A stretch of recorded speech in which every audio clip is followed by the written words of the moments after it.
Hi guys, welcome to my YouTube channel physics by Milena में आपका स्वागत है। और अपन आज पढ़ेंगे करंट इलेक्ट्रिसिटी की क्लास नंबर 3, जिसमें गतिशीलता के बारे में अध्ययन करेंगे। और इससे पहले अपन अपवाहक वेग के बारे में पढ़ चुके हैं। तो अपवाह वेग का फॉर्मूला बताया था, ड्रिफ्ट वेलोसिटी कहते हैं जिसे हिंदी इंग्लिश में, Q tau upon m into e. Q आवेश है, तो विश्रांति काल है, m इलेक्ट्रॉन का मास है, E अप्लाइड बाह्य विद्युत क्षेत्र है जो किसी कंडक्टर या किसी तार पर अपन अप्लाई करते हैं। तो देखिए, यदि मैं किसी एक इलेक्ट्रॉन की बात करूं तो ये फॉर्मूला बनकर आता है Vd is equal to e tau upon m e. इस इक्वेशन सेकंड नंबर की जो इक्वेशन है, इसमें आप देखोगे कि इलेक्ट्रॉन का आवेश है जिसका मान होता है 1.6 गुणा 10 के पावर -19 कूलम। तो विश्रांति काल है जो पर्टिकुलर एक कंडक्टर के लिए फिक्स होता है, ये भी नियत है। एम इलेक्ट्रॉन का मास, ये भी नियत है। तीनों quantity e tau upon m, तीनों क्वांटिटी क्या है?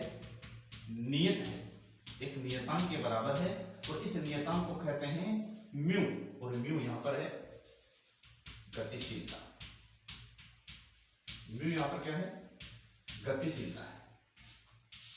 तो इक्वेशन सेकंड को अगर लिखा जाए तो Vd इज इक्वल टू हो गया म्यू ई। अपन गतिशीलता निकालना चाहिए क्योंकि अपन गतिशीलता पढ़ रहे हैं, तो म्यू इज इक्वल टू हो जाएगा Vd अपॉन ई। अगर इक्वेशन नंबर 3 के अनुसार देखिए, यदि मैं किसी दो कंडक्टर की बात करूं, दो चालक तार की बात करता हूं और नियत विद्युत क्षेत्र की बात करूं, ई क्या है? नियत है। और दो चालक तार की बात करें, दो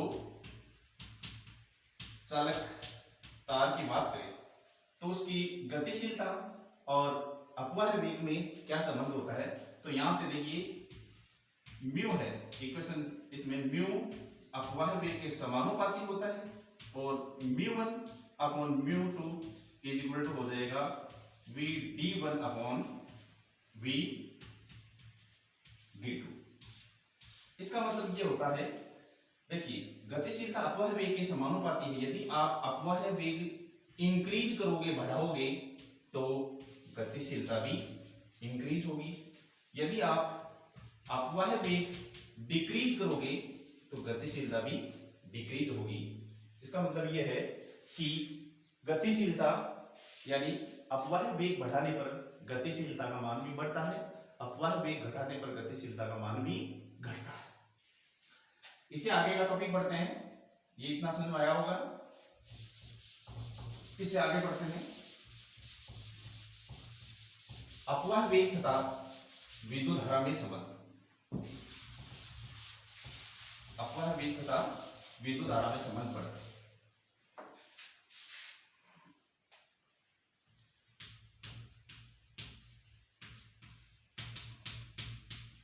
अपवाह वेग तथा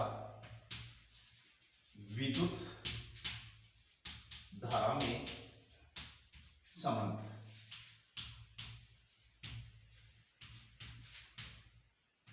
Vd एंड I, अपवाह वेग तथा विद्युत धारा में संबंध के बारे में पढ़ेंगे। तो इसमें पढ़ने से पहले अपन को एक कंडक्टर मानना पड़ेगा, एक चालक तार मानना पड़ेगा। तो मान लीजिए एक चालक तार लिया मैंने, ये चालक तार लिया, इसको किसी बैटरी से जोड़ दिया, ये पॉजिटिव टर्मिनल, ये नेगेटिव टर्मिनल। जैसे इसको बैटरी से जोड़ते हैं तो इसमें एक विद्युत क्षेत्र उत्पन्न होगा। इस विद्युत क्षेत्र की दिशा होगी इधर, प्लस से माइनस की तरफ। और विद्युत धारा की जो दिशा होती है वो भी किधर होगी? विद्युत क्षेत्र की दिशा में होती है। और इसमें जो नंबर ऑफ फ्री इलेक्ट्रॉन है, मुक्त इलेक्ट्रॉन, वो हमेशा विद्युत क्षेत्र की दिशा के विपरीत दौड़ते हैं। अतः अपवाह वेग की जो डायरेक्शन होगी वो VD इस डायरेक्शन में होगी, विद्युत क्षेत्र के जस्ट अपोजिट डायरेक्शन में होगा। और माना कि इसमें इलेक्ट्रॉनों की संख्या n, यानी एकांक आयतन में इलेक्ट्रॉनों की संख्या को मैंने n मान लिया, चालक तार की लंबाई को मैंने डेल L मान लिया, और इसका जो अनुप्रस्थ का क्षेत्रफल है इसको मान लिया मैंने A। n क्या है? एकांक आयतन में इलेक्ट्रॉनों की संख्या। A क्या है? अनुप्रस्थ काट क्षेत्रफल, अनुप्रस्थ काट क्षेत्रफल है। डेल L चालक की लंबाई होगी, VD अपवाह वेग है, E विद्युत क्षेत्र की तीव्रता है, I विद्युत धारा है, डेल L इसकी लंबाई है। इस चालक तार को किसी बैटरी से जोड़ दिया। अपन पढ़ रहे हैं अपवाह वेग तथा विद्युत धारा में संबंध। तो इस चालक तार पर कितनी विद्युत धारा प्रवाहित होगी, उस विद्युत धारा का मान जब अपन ज्ञात करते हैं, तो इस चैप्टर के स्टार्टिंग में मैंने बताया था विद्युत धारा का फॉर्मूला, आवेश के प्रवाह की दर को विद्युत धारा कहते हैं। आवेश के प्रवाह की दर को क्या कहते हैं? विद्युत धारा कहते हैं। तो यहां से विद्युत धारा की वैल्यू अगर निकालना चाहें तो I इक्वल टू होता है del Q by del T, मान ली इक्वेशन 1। अब विद्युत धारा पर निकालें तो विद्युत धारा निकालने के लिए अपने पास यदि आवेश और समय का मान पता हो तो विद्युत धारा अपन निकाल सकते हैं। तो यहां से आवेश का मान निकालना चाहिए कि इस जो कंडक्टर लिया है मैंने डेल L लंबाई का, इसमें कितना आवेश है। तो इसमें आवेश का मान ज्ञात करना चाहिए। तो देखिए डेल Q, तो सबसे पहले अपन को इसमें ये देखना होगा कि इसमें इलेक्ट्रॉनों की संख्या कितनी है, इलेक्ट्रॉनों की संख्या कितनी है। इसमें n इलेक्ट्रॉनों की संख्या, टोटल इलेक्ट्रॉनों की संख्या n न होकर एकांक आयतन में इलेक्ट्रॉनों की संख्या है, क्योंकि यहां पर जो n है इसका जो मात्रक होगा वो होगा इलेक्ट्रॉनों की संख्या बटे v, यानी आयतन। तो इसका मात्रक क्या हो जाएगा n का? इसका n का मात्रक हो जाएगा 1 मीटर क्यूब, क्योंकि आयतन का मात्रक मीटर क्यूब होता है। अतः यदि इस चालक तार के आयतन से मैं मल्टीप्लाई कर दूं तो इसमें इलेक्ट्रॉनों की संख्या निकल के आ जाएगी। देखिए मीटर क्यूब से मीटर क्यूब तभी कटेगा, तो इसको n को अगर मैं इस चालक तार के आयतन से मल्टीप्लाई करूं तो इसका आयतन क्या होगा? लंबाई इंटू क्षेत्रफल। तो इसका क्षेत्रफल कितना है? A इंटू इसकी लंबाई कितनी है? डेल L, और ये क्या हो गया? n a del L। ये क्या होगी? इलेक्ट्रॉनों की संख्या होगी, लेकिन अपन को निकालना क्या है? आवेश का मान। आपको पता होगा एक इलेक्ट्रॉन पर आवेश का मान कितना होता है? 1.6 गुणा 10 की पावर -19 कूलम। और इसको किसके द्वारा लिखते हैं? E के द्वारा लिखते हैं। तो ये इक्वेशन हो गई 2। अब देखिए आगे, अपने पास आवेश का मान आ चुका है। अब अपन निकालना चाहिए समय। भाई कितना समय लगा इस जो चार्ज है जो फ्लो हो रहे हैं उसमें कितना समय लगेगा? तो आपको पता होगा समय बराबर क्या होता है? दूरी बटे 4। दूरी क्या है? कितनी दूरी कवर कर रही है? Del L।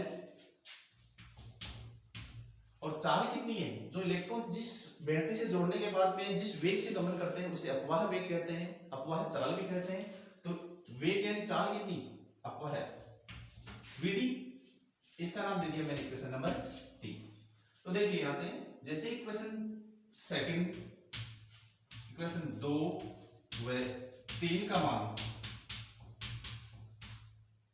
1 में रखें तो क्या निकल के आएगा? I is equal to del Q का मान हो गया n a del L E upon del T, समय कितना है? Del L upon VD। देखिए डेल L से डेल L कैंसिल हो जाएगा, VD ऊपर चला जाएगा, तो यहां से फॉर्मूला निकल के आता है n E a VD, क्योंकि VD ऊपर चली जाएगी।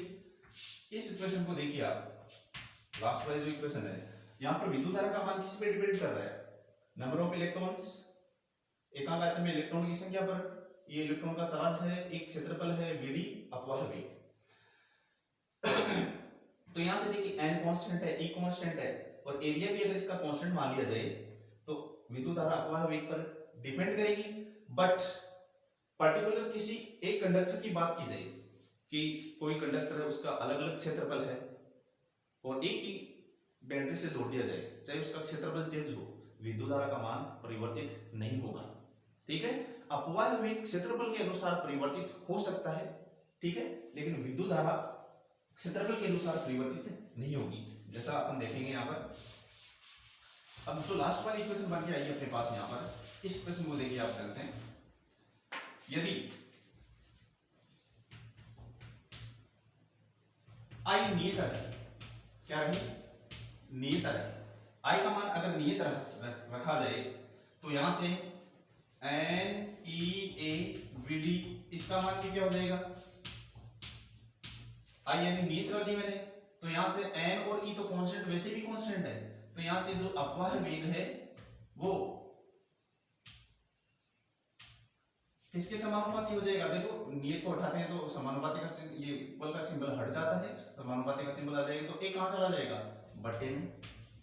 देखिए अपवाह वेग जो यहाँ पर क्षेत्रफल है इसके क्या है, व्युत्क्रमानुपाती है। अपवाह वेग क्षेत्रफल के व्युत्क्रमानुपाती है, क्योंकि यदि आप किसी कंडक्टर का एरिया बढ़ाओगे, क्षेत्रफल बढ़ाओगे तो अपवाह वेग कम हो जाएगा, यदि क्षेत्रफल कम करोगे तो अपवाह वेग बढ़ जाएगा। इसका मतलब यह है अपवाह वेग क्रॉस सेक्शनल एरिया अर्थात अनुप्रस्थ काट क्षेत्रफल के व्युत्क्रमानुपाती होता है। ध्यान दीजिए यहाँ पर एरिया चेंज करने पर अपवाह वेग परिवर्तित हो रहा है, लेकिन विद्युत धारा नियत रहेगी, विद्युत धारा परिवर्तित नहीं रहेगी। जैसे कि सिंपल सा एक छोटा सा एग्जांपल लेते हैं, जैसे मान लीजिए एक वायर है, वायर का क्रॉस सेक्शनल एरिया मैंने ये लो बढ़ा दिया, या ऐसे शो कर लेते हैं, चलो देख लिया। यहाँ पे इसका एरिया A1 है, इसका क्षेत्रफल अनुप्रस्थ काट क्षेत्रफल A2 है, यहाँ पे अपवाह वेग VD1 है, अपवाह वेग VD2 है, और इसमें जो विद्युत धारा है वो हमेशा I ही प्रवाहित होगी। ठीक है, क्योंकि ध्यान देना एरिया कम है, यदि क्षेत्रफल कम है तो अपवाह वेग ज्यादा हो जाएगा, और यदि क्षेत्रफल ज्यादा है तो अपवाह वेग क्या हो जाएगा। देखो क्षेत्रफल कम है, अपवाह वेग ज्यादा, क्षेत्रफल ज्यादा, अपवाह वेग कम हो जाएगा, लेकिन विद्युत धारा का मान हमेशा नियत रहेगा। तो यहाँ पे ए देखिए A1 का मान A2 से कम है, लेकिन अपवाह वेग VD1 VD2 से ज्यादा है। ध्यान दीजिए क्षेत्रफल चेंज होने पर, देखो यहाँ पे क्षेत्रफल कम है, अपवाह वेग क्या होगा, क्षेत्रफल कम है तो अपवाह वेग ज्यादा हो जाएगा, और यहाँ पे क्षेत्रफल ज्यादा है तो अपवाह वेग कम हो जाएगा, लेकिन विद्युत धारा का मान I का मान क्या रहेगा, वो हमेशा नियत रहेगा। क्वेश्चन पूछा जा सकता है सिंपल सा,